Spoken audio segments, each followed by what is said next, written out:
Efésios capítulo 4, 14.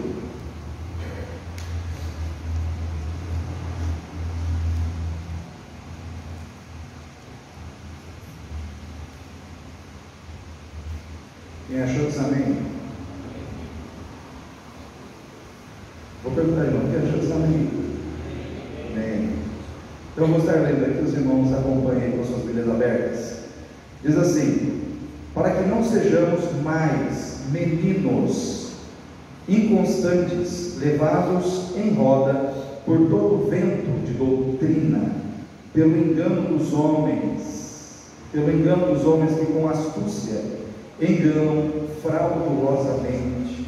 Antes, seguindo a verdade em amor, cresçamos em tudo naquele que é a cabeça, Cristo, do qual todo o corpo bem ajustado e ligado pelo auxílio de todas as juntas, segundo a justa operação de cada parte, faz o aumento do corpo para a sua edificação em amor.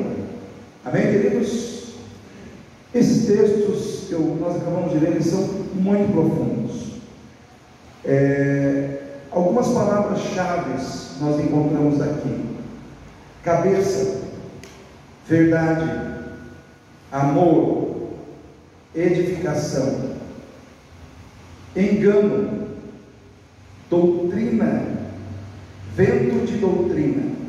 Enfim, nós temos muitas palavras que são fortes dentro do seu significado, mas aqui no versículo 15, que é onde eu quero trazer a atenção de vocês para esse versículo: seguindo a verdade em amor, cresçamos em tudo naquele que é a cabeça. Ou seja, todo o corpo ele tem cabeça. Sim ou não, irmãos? Se você sair na rua e encontrar um corpo sem cabeça vindo na sua direção, fica o pé. Esse negócio não é de Deus, porque todo corpo ele tem que ter cabeça. A cabeça é a parte do corpo que governa o corpo. É a cabeça que dá as diretrizes, porque dentro da cabeça está a mente pensante. É dentro da cabeça que está a mente que pensa, que organiza, que dá direcionamento. Então, quando a palavra de Deus diz que Jesus é a cabeça, está dizendo que Ele é a mente pensante das nossas vidas. Amém, igreja? Está dizendo que é Ele que dá as diretrizes, é Ele que dá o norte, é Ele que aponta o caminho, é Ele que dá a direção, é Ele que nos dá a condição de exercitar as manobras ou as ações que nós precisamos fazer como membros do corpo. Por exemplo, eu estou mexendo a minha mão aqui, mas com certeza a minha mente está trabalhando para que eu faça esse movimento. Se houvesse algum problema na minha mente, com certeza eu não conseguiria mexer as minhas mãos como estou mexendo. Então quem controla a minha mão é a minha mente, como quem deve controlar a minha vida e a sua é Jesus. E aqui nós temos algumas afirmações fortes que o apóstolo Paulo trouxe para nós. Ele começa no versículo 14 dizendo assim: para que não sejamos mais meninos inconstantes. Aí eu vejo que o apóstolo Paulo ele está preocupado com a inconstância e com a imaturidade. Sabe quando você está num ambiente onde as pessoas são imaturas, e além de serem imaturas, elas ainda são inconstantes? Então o apóstolo Paulo fala assim: gente, nós não podemos ser imaturos demais, nós não podemos ser inconstantes, porque se formos imaturos e inconstantes, nós fatalmente seremos levados por qualquer vento de doutrina, qualquer coisa que vier com a astúcia dos homens que maquinam fraudulosamente e enganam, nos levarão. Então nós temos que entender que nós não podemos nos conformar com a imaturidade. Fala para o seu irmão aí: não se conforme com a imaturidade. A gente tem que querer crescer, a gente tem que querer evoluir, a gente não pode se estagnar, irmãos. Acho que uma das coisas mais assim problemáticas na vida do crente é a estagnação. É aquele momento em que o crente chegou a um ponto onde ele não vai para frente, ele não avança, ele não sai do lugar. Eu fico preocupado com essas questões. Eu sou um pastor muito preocupado, né? Eu vivo preocupado constantemente com as pessoas que Deus me dá a condição de pastorear. E não se engane, eu conheço muito dos irmãos, da vida dos irmãos, da realidade que os irmãos muitas vezes vivem, porque eu pastoreio os irmãos de hoje, né? Eu fico preocupado quando eu vejo que a igreja está se deixando envolver pela inconstância, pela falta de ritmo. Começa e para, não conseguimos avançar, não conseguimos ir adiante. Qualquer coisinha é motivo para desistir, qualquer coisinha é motivo para parar, qualquer coisinha é motivo para não avançar naquilo que é importante, naquilo que é espiritual, naquilo que é de Deus.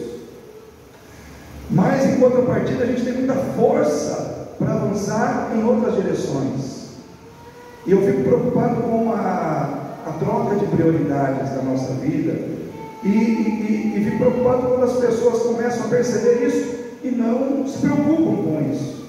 Mas o apóstolo Paulo estava preocupado, porque eu vejo, irmãos, muito do apóstolo Paulo, sem querer, eu não sou nada diante do apóstolo Paulo, eu sou um grãozinho de areia, mas eu fico olhando assim, como ele escrevia para as igrejas, como ele ficava preocupado, ele escrevia para Timóteo, querendo orientar Timóteo como ele deveria lidar com as viúvas, com os mais velhos, com os jovens, com os diáconos, sabe? Escrevendo para Tito, escrevendo para as igrejas, cuidando da doutrina. E, irmão, se tivesse o WhatsApp naquela época, o apóstolo Paulo ia ser o camarada mais usuário do WhatsApp. Com certeza, irmãos, ele ia mandar WhatsApp para muita gente, mas ele escrevia cartas. Ele estava preso, ele escrevia cartas. Ele estava solto, ele escrevia cartas. Ele era incansável. E isso me inspira a viver um cristianismo que faz de mim, ou que possa fazer de mim alguém que incomode os outros, no sentido de tirar as pessoas do comodismo espiritual. Então o apóstolo Paulo, ele traz à igreja primeiro a questão da imaturidade e da inconstância. Ele fala, é preciso combater isso, porque isso é perigoso para as nossas vidas. Nós podemos ser presas nas mãos de homens fraudulentos. Então, qual é o caminho? Seguir a verdade em amor. Seguir a verdade em amor. E hoje de manhã, falando sobre esse texto, que era um dos textos que eu poderia estar pregando aqui hoje, eu comentei com os irmãos que eu fui buscar. Você tem que buscar, você tem que estudar a Bíblia, pregar a palavra. Você não pode pegar uma versão só da Bíblia, tem que pegar uma, duas, tem que pegar uma King James, tem que pegar uma atualizada, revisada, corrigida, uma fiel. E eu ainda fui procurar no grego, e eu descobri que no grego, irmãos, a palavra verdade, ela é um verbo, e no português a palavra verdade é um substantivo. Então veja bem, porque nós temos manuscritos da Bíblia em hebraico e em grego. Então, claro que todos os estudiosos da Bíblia eles vão no grego, porque o hebraico é muito difícil de você ler o hebraico. Então você vai para o grego. E no grego, muitas palavras que é usada no grego não tem no português da mesma maneira. Então no grego, verdade é um verbo. Então quando você pega o escrito no original grego, você não encontra a palavra seguindo a verdade, ou falando a verdade, como tem algumas versões, né? Você encontra lá, verdade em amor. É como se quem escreveu estivesse dizendo assim, verdadeirando em amor. Nós podemos interpretar sendo verdadeiros em amor, ou praticando a verdade em amor, ou seguindo a verdade em amor. O fato é que a base é a verdade, e a maneira como ela deve ser vivida, praticada, a maneira como ela deve ser exercida, deve ser em amor. Ou seja, a verdade e o amor devem andar juntos. Então, quando você começa a estudar um pouco sobre o significado dos termos, por exemplo, você vai buscar o que é a verdade no seu significado secular. A verdade é um princípio fundamental e elementar que revela a realidade como ela é ou como ela é apresentada. E tem três palavras que são usadas para definir verdade no contexto global. Primeiro, aquela que eu disse, um termo grego, aletheia, que quer dizer a verdade explícita. A verdade explícita, que é facilmente ou imediatamente percebida pelos olhos ou pelos sentidos humanos. Tipo assim, o púlpito é de madeira. É uma verdade ou não, irmãos? Sim ou não? Por quê? É explícito, está claro, é de madeira, né? A cadeira é preta, né? É claro, está visível, né, aos nossos olhos. Todo flamenguista é bonito. Brincando, né, irmãos? O Davi usa óculos, ou seja, tudo aquilo que a gente percebe, que a gente vê com clareza, que é explícito, isso é aletheia, a verdade explícita. Mas também existe uma verdade chamada veritas, que é um termo latim, que a verdade ela não é, como é no grego, aletheia, verdade explícita. O significado de verdade, como veritas, é exatidão no relato de uma situação. Por exemplo, duas motos se chocaram na rotatória, próximo ao posto Taurus. Uma era de 125 cilindradas, outra de 350 cilindradas. Os motociclistas se chocaram, capacete voou. Vinha um rapaz passando com um pitbull, o pitbull saiu, mordeu o braço de um, arrancou um dedo. Enfim, é a descrição detalhada de um fato ocorrido. Então, a verdade que é narrada, que é detalhada, que é descrita, né, ela é veritas, ela é a descrição de um fato, procurando detalhar da maneira mais exata possível. E existe um terceiro significado, que é emuná, que é a verdade no sentido da fé. É a verdade que ela se manifesta na situação em que você confia que uma promessa vai se cumprir, porque aquele que prometeu é fiel para cumprir, é poderoso, é fiel para cumprir, então você acredita. Isso é uma verdade, mas uma verdade no âmbito, na esfera da confiança, na esfera da fé. Então, quando Jesus diz que Ele é a verdade, se você analisar essas três afirmações, quando Ele encarna e se torna homem, Ele se torna a verdade aletheia, porque Ele foi tocado, sim ou não? Ele foi visto, Ele foi apalpado. Como os discípulos dizem, aquilo que os nossos olhos viram, aquilo que as nossas mãos tocaram acerca do Salvador. Então ele está dizendo, eu sou a verdade aletheia. Mas também a história de Jesus foi toda escrita na Bíblia, sim ou não? Seu nascimento, sua vida, sua morte, sua ressurreição, seus milagres, seus ensinos, toda a sua trajetória. Então ele também é verdade veritas, porque toda a sua vida está registrada na Bíblia. Mas ele também é emuná, que é a verdade que nós cremos, nós não estamos vendo, mas nós cremos que Ele existiu, nós cremos que Ele veio, nós cremos que a promessa dele vir como Salvador se cumpriu, mas nós também cremos que a promessa dele voltar como aquele que vai levar a sua igreja também se cumprirá. Então, Jesus é a verdade em todos os termos. Então, quando ele diz eu sou a verdade, nós temos que entender que Jesus estava dizendo que Ele é toda a verdade. Ele é a verdade em todos os seus sentidos. E aqui nós, caminhando dentro desse texto, está dizendo, seguindo a verdade em amor. Então nós temos aqui duas palavras fortes, verdade e amor. E hoje fala-se muito de amor.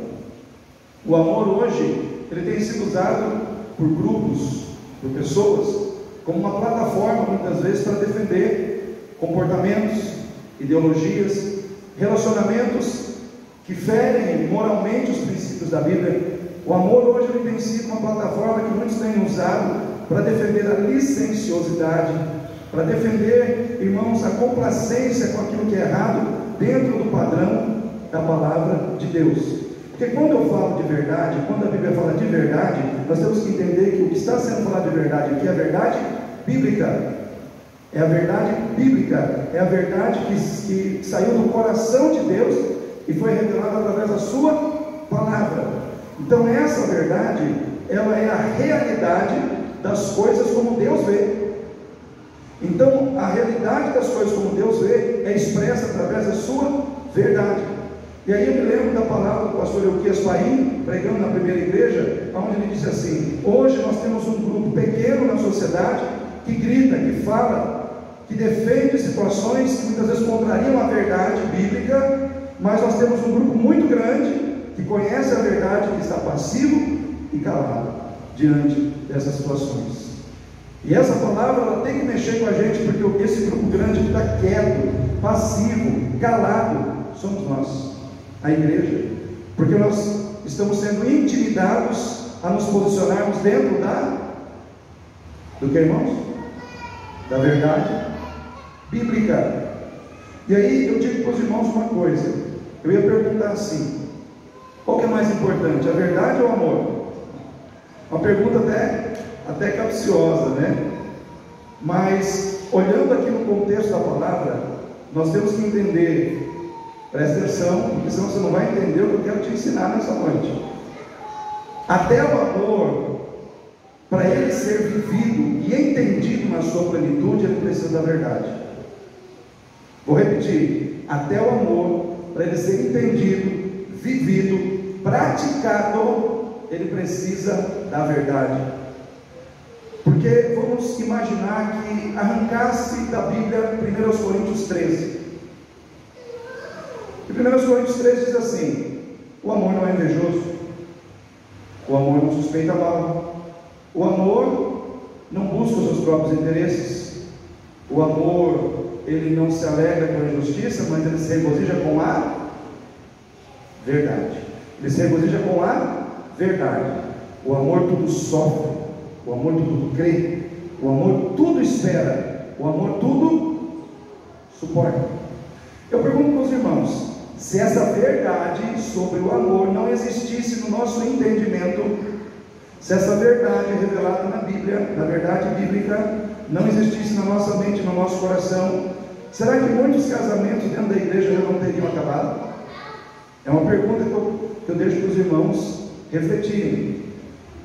Porque, irmãos, eu já me deparei com várias situações de crentes, né, que queriam se separar, e o que segurou muitos desses casamentos foi esse entendimento do que é o amor e de como esse amor precisa estar presente na relação conjugal do casal.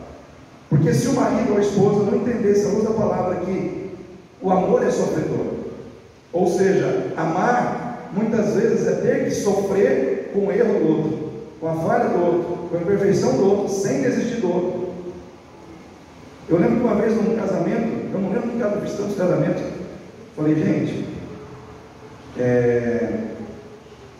vocês vão ter que perdoar. Dentro do casamento vão existir momentos em que vocês dois terão que perdoar, porque vocês vão errar. Aí eu até falei para o casal, falei assim: mas talvez você diga para mim: pastor, mas nós não queremos errar, nós não gostamos de errar, nós não queremos errar. E realmente, se a gente for analisar a nossa vida, a gente não quer errar, a gente não gosta de errar, porém nós somos humanos. Nós somos humanos, e o perdão ele foi criado para o ser humano. Já parou para pensar nisso? O perdão de Deus ele foi criado para nós, como seres humanos que erram. Ou seja, ser humano é errar, mas também ser humano é perdoar quando se erra. Então nós temos que entender que ser humano é ser uma pessoa que em algum momento vai errar, e ser humano também é ser uma pessoa que no momento que o erro aparecer, tem que perdoar. Então nós precisamos entender essas situações. Então a verdade, ela nos revela como as coisas são. O amor, ele precisa ser reconhecido por nós com essas características, porque a verdade bíblica revela as características do amor, as virtudes do amor, o poder de resiliência do amor. Porque se o amor tudo sofre, tudo crê, se ele tudo espera, se ele tudo suporta, ele é resiliente. Sim ou não, irmãos? Ele é teimoso. O amor ele não desiste. Aí muitos estudiosos entendem que 1 Coríntios 13 fala do amor como se estivesse falando de uma pessoa. Quantos já ouviram ou já viram algum estudo nesse sentido? Aurinete, Carol? Por que, irmãos? Porque na Bíblia diz que Deus é amor. Então, se você pegar a palavra Deus e substituir por amor em 1 Coríntios 13, aí a gente faz a seguinte tradução: Deus não é invejoso, Deus não busca os seus próprios interesses, Deus não suspeita mal, Deus não se alegra com a injustiça, mas Deus se alegra com a verdade. Deus tudo sofre, Deus tudo crê, Deus tudo espera e Deus tudo suporta. Por quê? Porque as características do amor são as características daquele que é amor. Então, quando nós começamos a compreender isso, nós entendemos e colocamos para dentro de nós o entendimento de que o amor, ele precisa ser essa verdade. Olha só a palavra, precisa ser essa verdade aonde, irmãos? Aonde? Dentro de nós. Não adianta o amor ser tudo isso, não adianta nós entendermos toda essa verdade poderosa do amor, se essa verdade não estiver dentro do nosso coração. Porque tudo aquilo que não opera em nós não transforma a nossa vida. E o amor é o maior poder de Deus para transformar alguém. Porque o apóstolo Paulo, quando ele fala dos dons, ele reserva o capítulo 12 de 1 Coríntios para falar de vários dons sobrenaturais pela operação do poder do Espírito Santo. Mas no finalzinho ele diz assim: porém eu vos mostrarei um caminho ainda mais excelente. Aí ele entra em 1 Coríntios 13, que é o dom supremo, que é o dom do amor. A igreja de Cristo precisa andar em amor de verdade. Quando nós falamos hoje pela manhã sobre o beijo, quem estava aqui? Eu perguntei para a igreja: o que representa para você um beijo? Muitas pessoas falaram: afeição, carinho, demonstração de afeto, né? O beijo pode ser no rosto, na testa, na boca, enfim, depende da ocasião e da pessoa que está beijando. E aí eu falei do beijo de Judas. Ou seja, o amor, o beijo representa tudo isso: afeição, afeto, carinho. Mas de repente Judas vai lá e beija quem? Jesus, para mostrar para os seus inimigos, para os inimigos de Jesus, quem ele era, para ele ser preso e ser morto. Então nós vemos uma expressão, uma aparente expressão de amor, de carinho, de afeto, mas vazia de verdade. Sim ou não, irmãos? Porque era um amor falso, era um beijo falso, sim ou não? Era um beijo que não tinha o propósito de demonstrar para a pessoa que foi beijada o quanto ela era importante, o quanto ela era amada. Era um beijo que tinha o propósito de mostrar ao inimigo quem ele era, para ele cair nas mãos dos seus inimigos. Então era um beijo cheio de falsidade, era um beijo de traição. E aí nós falamos que, em cima desse texto, que toda expressão de amor que eu e você temos que praticar deve ser uma expressão cheia da verdade que ele representa. Por exemplo, se eu chegar e beijar o rosto da Jaqueline, uma expressão de afeto, porque ela é minha nora, essa expressão, esse beijo, ele tem que ser verdadeiro. Amém, meus irmãos? Agora eu não posso, por exemplo, abraçar o Vitor. Vem aqui, Vitão, meu colega, meu irmão. Aí eu abraço o Vitor. Quando o Vitor vira as costas, esse Vitor, eu começo a falar mal do Vitor, aí eu começo a apunhalar o Vitor pelas costas. Ou seja, esse abraço aí, ele foi um abraço verdadeiro?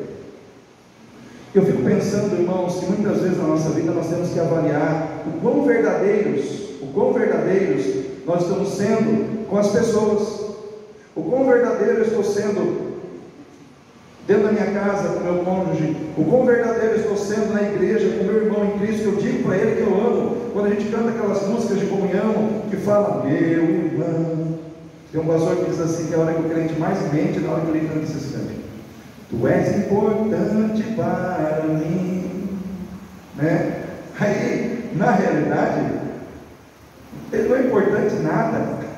Você não está dando nem atenção para ele, você nem pega na mão dele, não dá nem boa noite para ele, mas você canta que ele é importante para você. Irmãos, eu fico preocupado quando nós começamos a ter atitudes que não tem nada a ver com aquilo que a gente sente, que não tem nada a ver com aquilo que a gente carrega em relação à verdade que nós estamos vivendo em relação às pessoas. Eu amo as almas, pastor. Quantas você evangelizou? Nenhuma. Aí então você não ama, irmão. Porque é muito fácil eu falar, mas outra coisa é eu viver, é eu demonstrar, é eu agir em verdade aquilo que eu estou falando. Então, irmãos, eu ainda pretendo chegar em metaverso aqui dentro desse texto. Vamos lá, vamos caminhando. A verdade, ela precisa ser a base na nossa vida. Agora há pouco eu falei que o amor ele tem sido uma plataforma para pessoas defender posturas, comportamentos morais errados. Aí talvez você fale assim, mas pastor, com base em que o senhor diz isso? Com base na verdade. Por que eu tenho condição de ajuizar essas coisas? Por uma coisa só, por causa da verdade.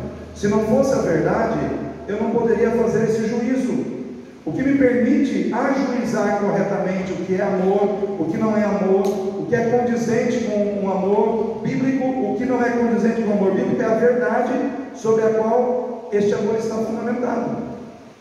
Então por que hoje a igreja tem uma dificuldade muito grande de entender e aceitar a questão da homossexualidade? Porque a verdade, o que a verdade diz?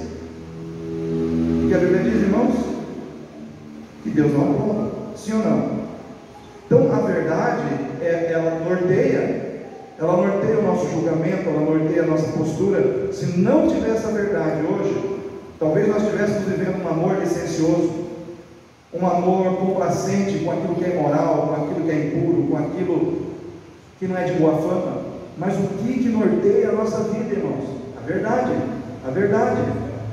Por isso que a palavra de Deus diz: conhecereis a verdade, e a verdade vos libertará. Então o amor depende da verdade. Então, se a gente for criar uma relação aqui de interdependência, o amor depende da verdade, porque sem a verdade nós não sabemos o que é amor. Tem muita gente que pensa que se eu perguntar para qualquer pessoa que defina amor, é difícil definir amor, irmãos. Tem muita gente que vai pelo caminho do sentimento. Amor é paixão, amor é isso, amor. Irmãos, isso faz parte do amor, mas amor não é só isso. Tem muita gente que pensa que amor é aquela coisa quente que a gente sente no coração, e aí termina na cama, no sexo. Irmãos, faz parte do amor, mas não é só isso. Eu conheço casais aí que não estão tendo sexo, mas estão vivendo bem ao lado um do outro. E conheço casais que parecem paiar. Sabe aquele porquinho da Índia, aquele que a cada 1 minuto tem que dar uma casalada, que está quase, às vezes está quase separando, com muito sexo, mas está quase indo para o vinagre do casamento. Então isso é muito relativo. A gente definir amor só em uma direção ou em outra, isso é muito relativo. Nós temos que entender que amor é muito mais que isso. Amor é muito mais que sexo. Amor é amizade. Amor é doar-se para alguém. E aí eu entro em 3 verdades que, para mim, o crente, se ele quer crescer, por isso eu disse no início, você tem que querer crescer. Quando o apóstolo Paulo diz: não sejais mais meninos, o quê? Inconstantes. Ou seja, não seja mais imaturo, não seja mais inconstante, procure crescer. Nós temos que ter uma meta na nossa vida: crescer espiritualmente. Para a gente poder crescer, a gente tem que viver 3 verdades em amor. Primeira verdade, a verdade da renúncia própria, por amor a Deus e às pessoas. Quem que disse essa frase? Aquele que quiser vir após mim, negue-se a si mesmo, tome cada dia a sua cruz e siga-me. Quem falou isso, irmãos? Jesus. Então Jesus, ele renunciava? Sim ou não, irmãos? Ele renunciou o céu. Ele renunciou, irmãos, a muitas e muitas coisas que ele, como Deus, poderia não renunciar. Mas ele renunciou por amor a mim e a você. Ele renunciou. E nós precisamos caminhar nessa verdade. A renúncia própria é uma verdade bíblica. Nós queremos muitas vezes um cristianismo fofinho, nós queremos muitas vezes um cristianismo só de bênção, de promessas e tal. Irmãos, nós precisamos voltar àquele bom e velho cristianismo de discipulado, aquele bom e velho cristianismo de seguir a Cristo, de seguir os passos de Jesus. A renúncia própria faz parte de tudo isso.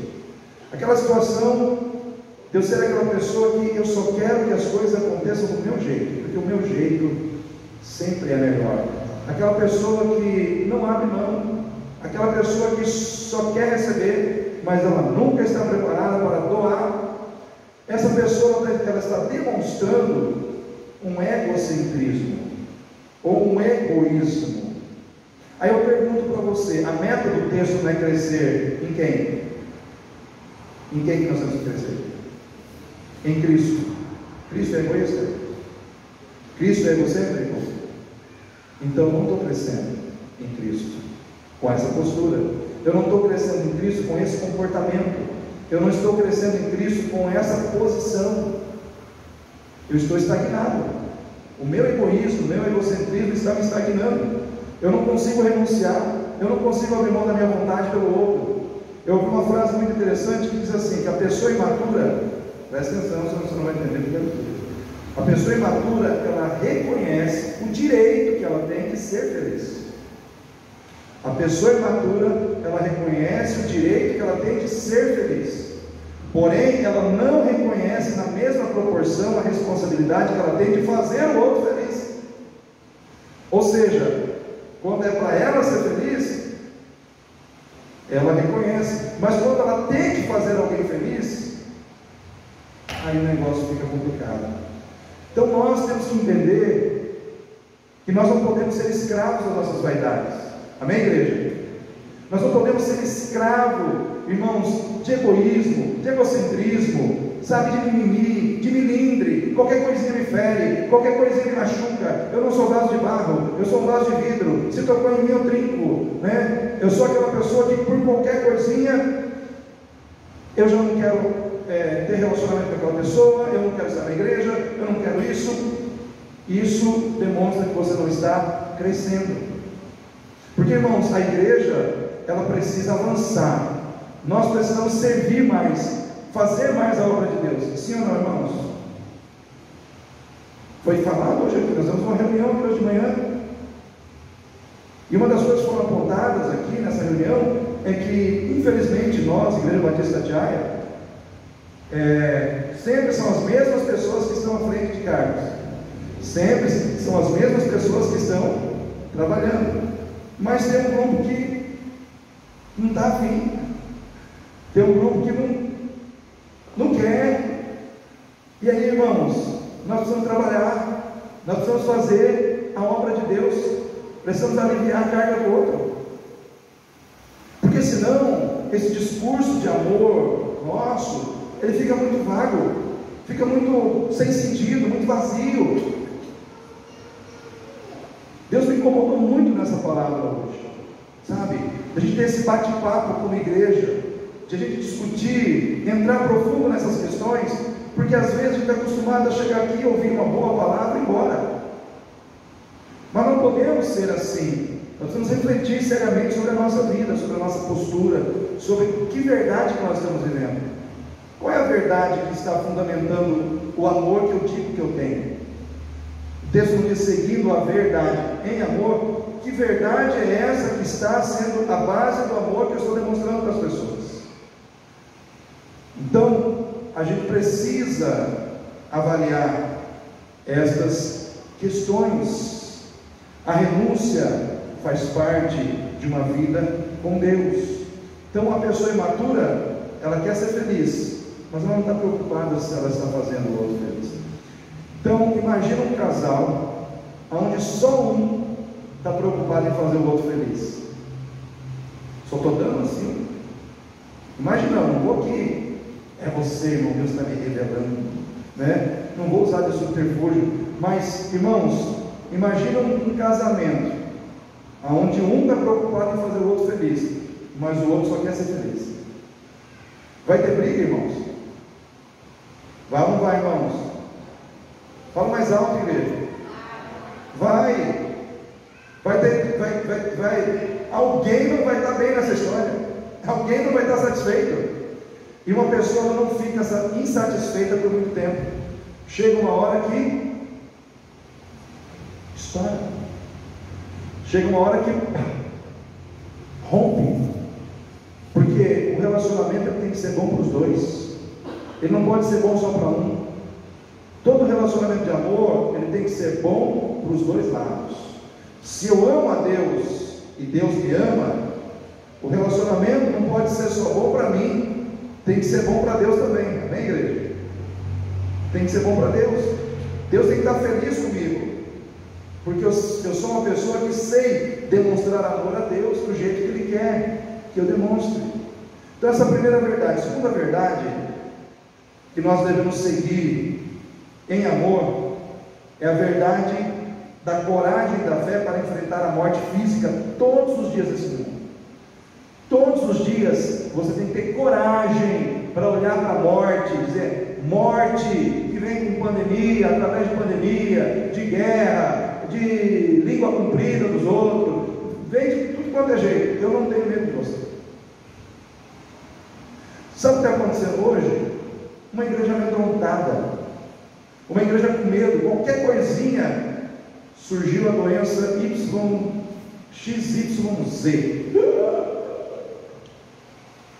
surgiu não sei o que. Irmãos, quando o apóstolo Paulo ele fala aos Romanos, lá em Romanos 8, de 35 a 37, ele diz assim: o que nos separará do amor de Cristo? Será a tribulação? Será a tribulação, a angústia, a perseguição, ou a fome, ou a nudez, ou o perigo, ou a espada? São 7 itens, só coisa boa: tribulação, perseguição, perigo, angústia, nudez, fome, espada. Tem gente que morre de fome, irmãos? Tem ou não tem? E espada? Na guerra, né? Fome, nudez, espada, perigo, tudo isso mata, irmãos. Só que o apóstolo Paulo falou assim: somos reputados como ovelhas, somos entregues à morte todo dia, somos reputados como ovelhas em aonde, irmãos? Num parquinho de diversão? No matadouro. Mas em todas essas coisas somos mais do que vencedores em Cristo Jesus. Sabe o que ele estava dizendo para mim e para você? Que ele não tinha medo de morrer. Se você olhar lá em Mateus 10, 38, você vai encontrar o seguinte texto bíblico. Mateus 10, 38 está escrito assim: não temais aquilo que mata o corpo, antes temei aquele que tem poder para lançar tanto o corpo como a alma no inferno. Não temais aqueles que matam o corpo. Hoje tem muito crente preocupado em morrer aqui. Irmãos, nós somos desse reino ou somos do reino do céu? Somos do reino do céu. Temos a certeza da vida eterna, irmãos? Temos ou não temos, irmãos? Irmãos, vamos parar para analisar o nosso comportamento. Quando o Senhor está falando ali no Evangelho de Mateus sobre não temais o que mata o corpo, mas temei aquele que tem o poder de lançar a alma do corpo no inferno. Sabe o que ele está dizendo para você? Ele está dizendo assim: leve mais a sério o cuidado e a proteção de Deus sobre a tua vida do que a ação destruidora do mundo sobre a tua vida, porque quem prevalece nessa história é o Senhor. Então temer significa levar a sério. Leve mais a sério quem te cuida do que quem quer te prejudicar. Leve mais a sério quem te protege, ou quem tem condição de te proteger, do que aquele que quer te matar, te prejudicar. Só que hoje nós temos uma igreja medrosa, nós temos uma igreja muito medrosa. Eu estava vendo, irmãos, uma matéria sobre o Bill Gates, que ele mandou lá um monte de cientistas pesquisarem uma super vacina para dentro de 5 anos essa vacina ser aplicada em toda a população e matar todos os SARS-CoV-2, todos os coronavírus. Só que aí tem que ter uma chancelazinha aqui no pulso, assim, em forma de tinta neon. Quando você está assim, normal, você não vê nada, mas coloca uma luzinha assim, você está chancelado. Aí, aqueles que estudam os últimos dias, ou a marca da besta, a vinda do anticristo, eles disseram assim: pode ser a marca, pode não ser a marca, pode ser, pode não ser. Se não for, mas fica muito claro e muito evidente como vai ser fácil colocar a marca da besta no povo, usando a questão do medo. Pessoas que vivem com medo são pessoas muito facilmente manipuláveis, são pessoas que fazem tudo o que o seu opressor mandar. Então nós que estamos nesse mundo, nós precisamos entender que Jesus ele veio para enfrentar a morte, sim ou não, irmãos? E o apóstolo Paulo ainda disse assim, Filipenses 1:21: portanto, para mim, o viver é Cristo, e o morrer é lucro. Estou preocupado em morrer, eu estou preocupado em fazer a vontade de Deus. Então hoje eu quero ter esse bate-papo com você, como pastor e igreja. Qual é a sua preocupação? Com que você está tão preocupado nesses últimos dias? Terceira verdade, irmãos, a terceira verdade é a verdade sobre a necessidade de focarmos não na preparação da bênção, mas na nossa preparação pessoal. Se você é do Evangelho, você não tem que ficar preocupado com a bênção que Deus está preparando para você. Você tem que ficar preocupado com a ação de Deus em te preparar. Tem gente que fala assim: mas pastor, vamos orar para Deus preparar uma bênção para mim, nessa situação, nessa aqui. Eu falo: irmão, Deus não vai preparar não, pode parar de orar, Deus não vai preparar essa bênção que você quer não. Sabe por quê? Porque a bênção já foi preparada, ela já está pronta. Quem precisa ser preparado é você. Porque, irmãos, quando o Senhor tirou o povo do Egito e levou para a terra prometida já estava lá, sim ou não? Mas por que o povo não chegou lá imediatamente? Porque o povo não estava preparado. O coração do povo ainda estava preso no Egito, na idolatria, no mundanismo, em tantas coisas. E muitas vezes nós temos que entender que a maior obra de Deus é aquela que Ele está fazendo na gente, é o que Ele está fazendo em você, trocando o seu coração, mudando o seu temperamento, curando os seus traumas, mudando o seu caráter, tirando de você coisas que têm atrapalhado você de receber as bênçãos que Ele já preparou. Elas já estão preparadas, porque senão não estaria lá, aqui no livro de Efésios, no capítulo 1, dizendo que o Senhor nos abençoou com toda sorte do que, irmãos? De bênçãos nas regiões celestiais. Tem bênção para você já preparada que você nem sabe, já está preparado. Quem tem que ser preparado é você, é o seu coração que tem que ser preparado. Então essas 3 verdades, eu encerro essa parte aqui. São 3 verdades que eu e você precisamos viver. Eu e você precisamos atentar para essas verdades como cristãos, para nós crescermos, para nós não sermos crianças, meninos, imaturos, inconstantes, levados por todo e qualquer vento de doutrina que bate na porta do nosso coração. Mas aí eu quero encerrar essa palavra com 2 perigos de nos afastarmos da verdade. Aí eu vou entrar no metaverso. O primeiro perigo de nós nos afastarmos da verdade é a superficialidade ou a artificialidade da vida. Vida artificial, vida superficial, vida com perda de profundidade das suas propriedades de vida. Nós estamos vivendo um tempo em que nós estamos nos tornando artificiais, cada dia mais artificiais, cada dia mais superficiais. Por que eu falo isso? Porque eu estudei muito para poder chegar nessa conclusão, irmãos. Ouvi muita gente, ouvi muitos líderes, ouvi muitos pastores. E o que está acontecendo hoje? Nós estamos sendo induzidos a preferir a mentira do que a verdade. Essa é a verdade. Nós estamos induzidos a caminharmos nessa direção. Então, eu estudei um pouco sobre metaverso esse final de semana, umas 2 horas e pouco. Ouvi pastores que aprovam, pastores que desaprovam, ouvi opinião A, opinião B, opinião C.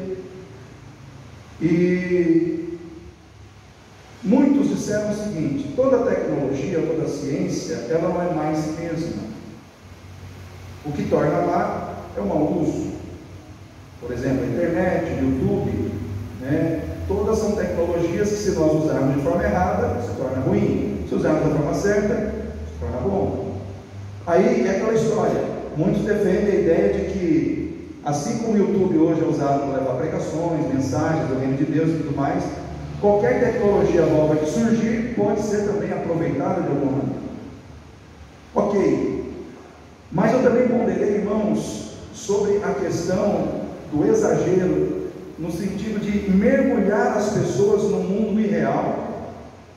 E aí eu peguei a opinião de psicanalistas, psicólogos, neurolinguistas que falaram sobre esse assunto.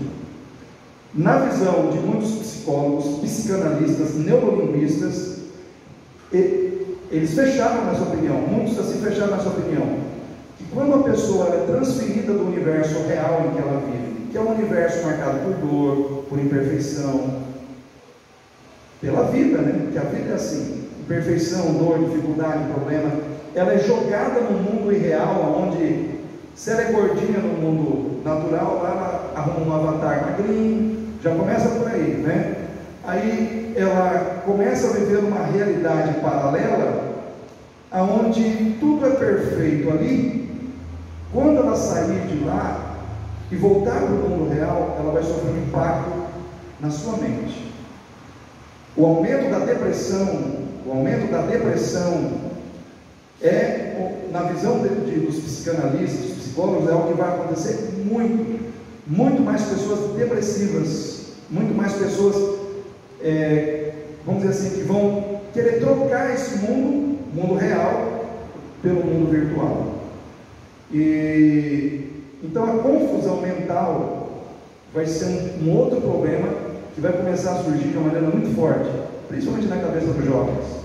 Porque, irmãos, quem está mais antenado com essa realidade são os jovens ou são os mais maduros? São jovens, né? Talvez eu aqui, irmã Laura, irmão Gerson, irmã Cida, Dalton, Tião, a gente nem, né? Uma coisa que a gente não vai nem mais os mais jovens, não. Metaverso, sair do seu universo, entrar num universo onde você vai interagir com pessoas. Porque, irmãos, as plataformas digitais, elas existem para facilitar a comunicação. Só que hoje, por exemplo, você usa o YouTube, você usa outras redes sociais, em que você tem um contato com a pessoa, mas você na sua telinha e a pessoa na telinha dela. Metaverso não. Você entra lá, através do seu bonequinho, do seu avatar, o outro entra, vocês sentam juntos ali. E começam a dividir o mesmo ambiente. Vocês começam a estar juntos no mesmo ambiente virtual. E isso, irmãos, está acontecendo dentro da igreja. Então, por exemplo, nos Estados Unidos, a primeira igreja que criou esse metaverso, ela é pastoreada por um pastor chamado DJ Soto. Ele criou, a igreja dele está toda no metaverso. E o que acontece? As pessoas colocam lá os seus óculos virtuais e entram lá na igreja e vão participar do culto. Ele é gordinho, careca, de óculos, mas o avatar dele é um cara forte, bombado, soldadão, todo aparamentado, e assim vai. Ou seja, ele vai criando uma realidade que não condiz com quem ele é aqui, mas com quem ele quer ser lá. E aí o que acontece? Nessa igreja, olha só, não é brincadeira não, gente, muita gente pode achar que é piada, mas nessa igreja já teve batismo no metaverso, ceia no metaverso, consagração de pastor no metaverso. Ou seja, tudo que foi consagrado, o que foi batizado foi bonequinho. Aí os teólogos começaram a discutir assim: esse batismo tem validade bíblica? Essa ordenação pastoral tem validade bíblica? Os irmãos conseguem entender o nível do absurdo que nós estamos começando a viver? Isso são questões teológicas, mas também são questões onde a psicanálise, a psicologia, o pessoal da neurolinguística também está, todos estão olhando para essa situação, todos estão avaliando do seu ponto de vista.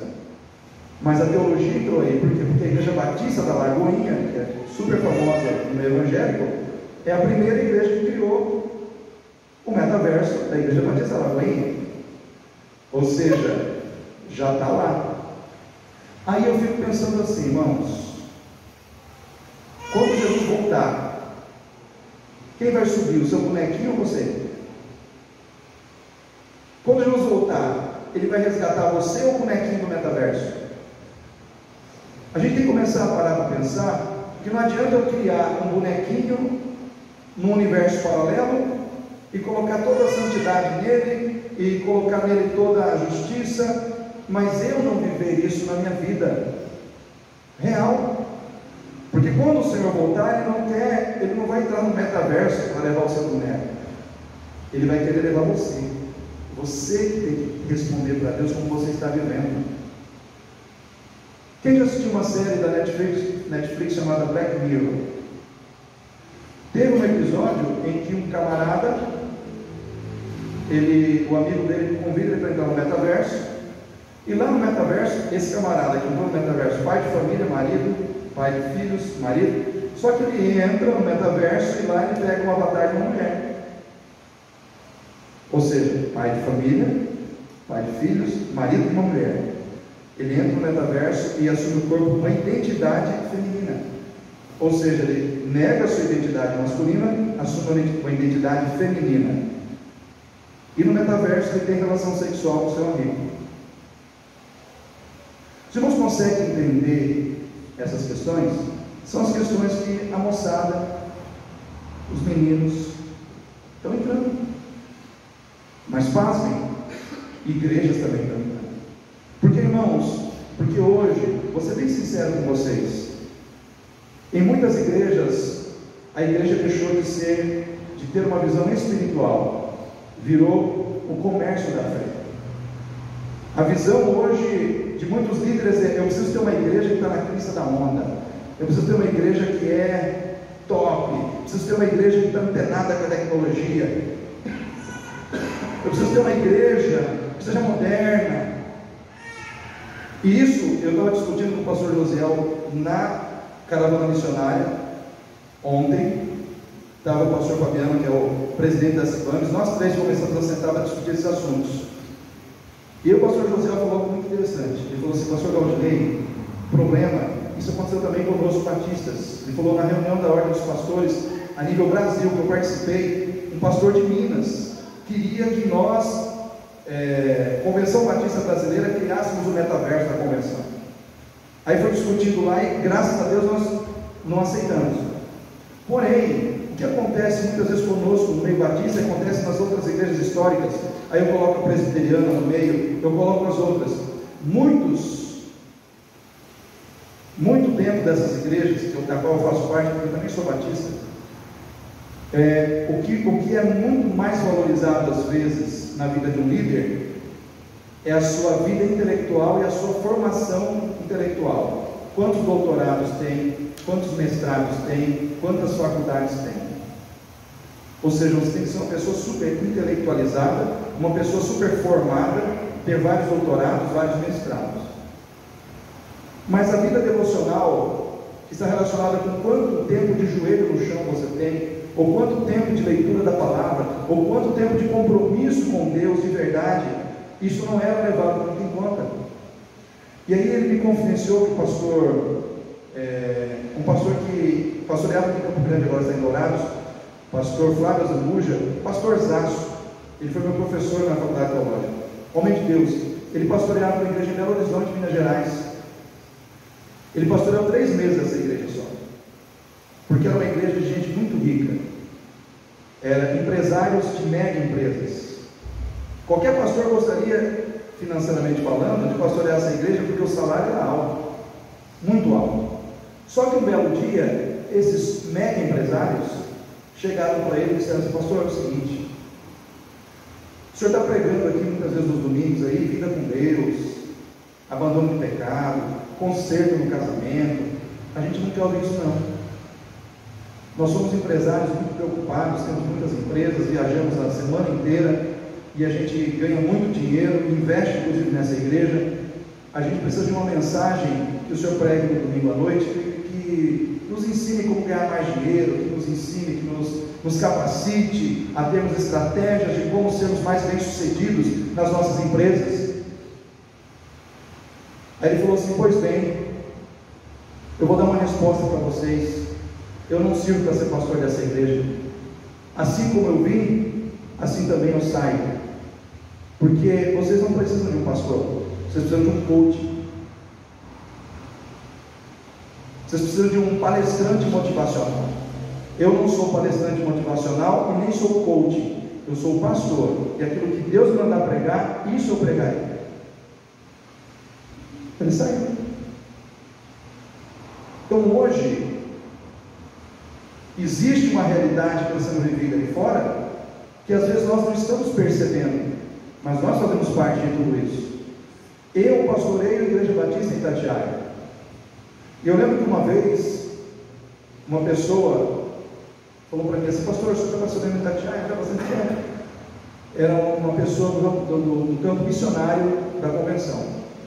E essa pessoa falou: pastor, quando é que o senhor vai mudar de igreja, ir para uma igreja maior e tal?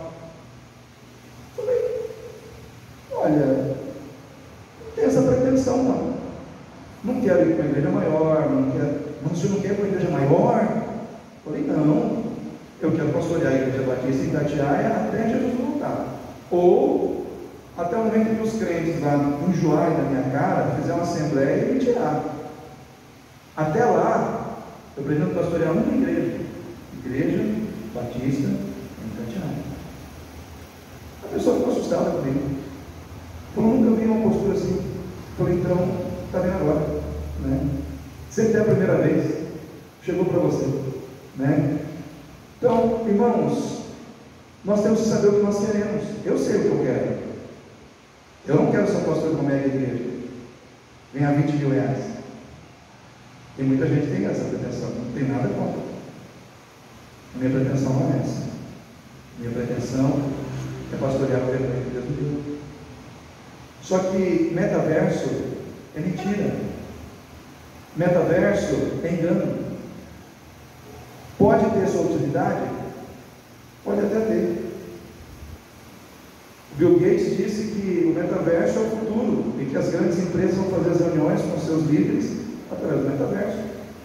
Pode ser que seja útil para eles, mas eu não vejo isso na igreja, irmão. Sabe por quê?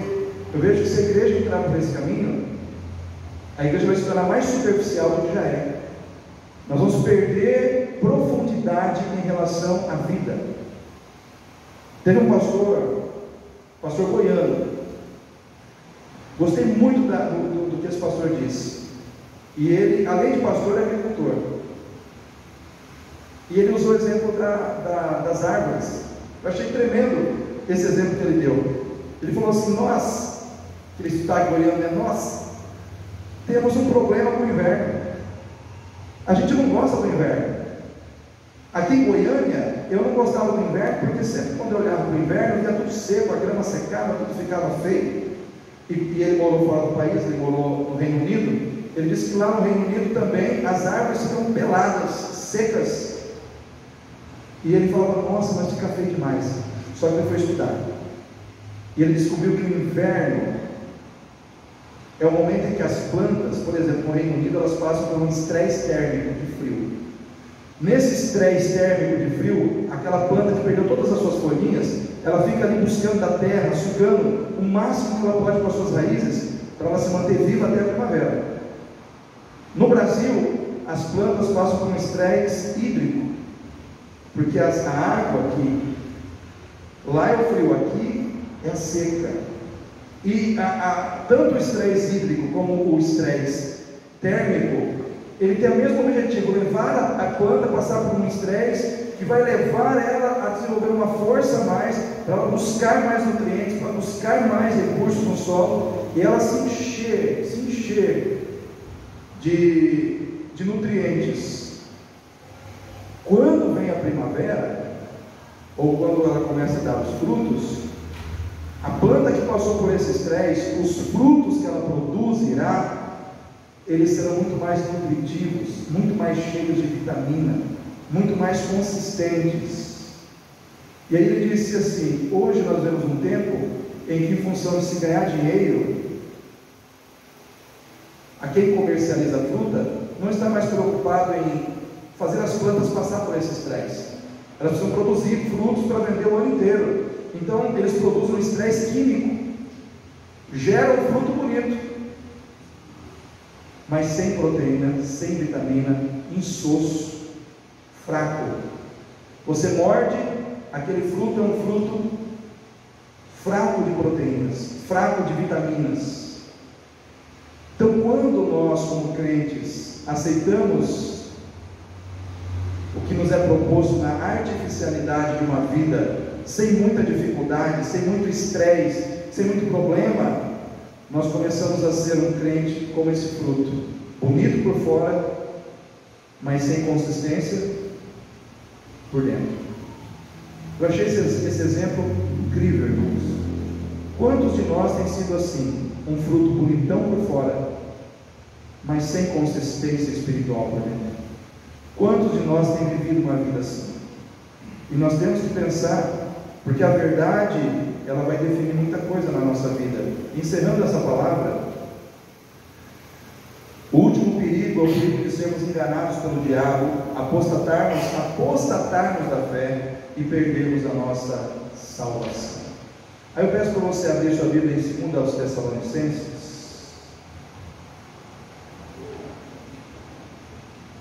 Agora é final mesmo, irmãos, finalzinho, hein? 2 aos Tessalonicenses, capítulo 2, versículo 8. Quem gosta da doutrina do fim, né? Quem gosta de entender as questões do fim, nós vamos falar um pouco sobre isso nesse texto. Então diz assim, 2 aos Tessalonicenses 2, 8. Então será revelado o iníquo. Quem que é o iníquo? O anticristo, aquele que se opõe, que se levanta contra tudo que é de Deus, a quem o Senhor desfará pelo espírito da sua boca e aniquilará pelo esplendor da sua vinda. A esse cuja vinda é segundo a eficácia de Satanás, com todo o poder e sinais e prodígios, do que, irmãos? Do que? Da mentira, e com todo o engano da injustiça para os que perecem, porque não receberam o que, irmãos? O amor da verdade. O amor da verdade. Está lá? O amor da verdade. O que nós falamos no início da pregação? O que define o amor para nós? A verdade. O que diz para nós que o amor tudo sofre, tudo crê, tudo espera e tudo suporta? A verdade. Se esse amor da verdade não estiver no seu coração, se esse amor da verdade não for o norte da sua vida, você pode ser enganado, porque diz assim: e com todo engano da injustiça para os que perecem, porque não receberam o amor da verdade para se salvarem.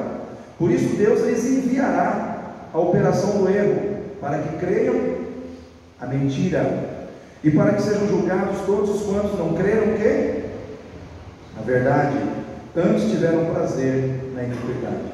Então vocês podem ver aqui o peso da mentira e da verdade, o peso da mentira e da verdade no fim, no desfecho em relação à questão da salvação ou da apostasia dos últimos dias. E 2 Coríntios 11, 3, aí a gente lê esse texto e encerra essa palavra dessa noite. 2 Coríntios 11, 3.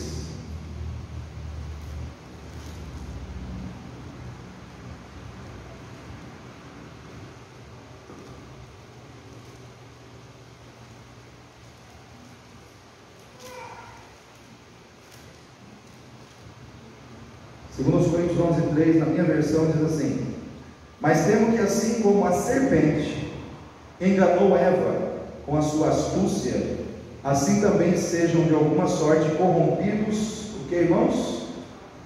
Os vossos sentidos, e se apartem da simplicidade que há Em Cristo. Cristo é simples. Cristo não é metaverso. Cristo não é essas coisas loucas que estão entregando para nós aí, irmãos. Cristo é simples. Qual é o papel da igreja? Ser relevante para a tecnologia? Ou impactar o mundo com o poder e com a unção da mensagem da cruz? Qual é a preocupação da igreja hoje? Ceder a tecnologia, a esse mundo paralelo, essa realidade paralela do metaverso e as outras questões que estão surgindo?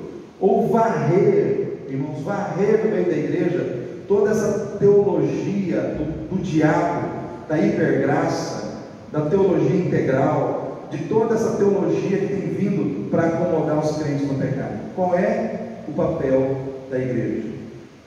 Então, como eu disse para vocês, hoje a minha mensagem é ser teológica. Se você tem entendimento para entender tudo que foi dito e refletir, você vai sair daqui pensando sobre essas questões e refletindo sobre essas questões na sua vida. Porque, irmãos, os dias estão se abreviando e Jesus está voltando. Ele está muito perto, né? Então nós precisamos estar preparados para não sermos pegos de surpresa. Vamos ficar em pé, igreja, para nós podermos orar.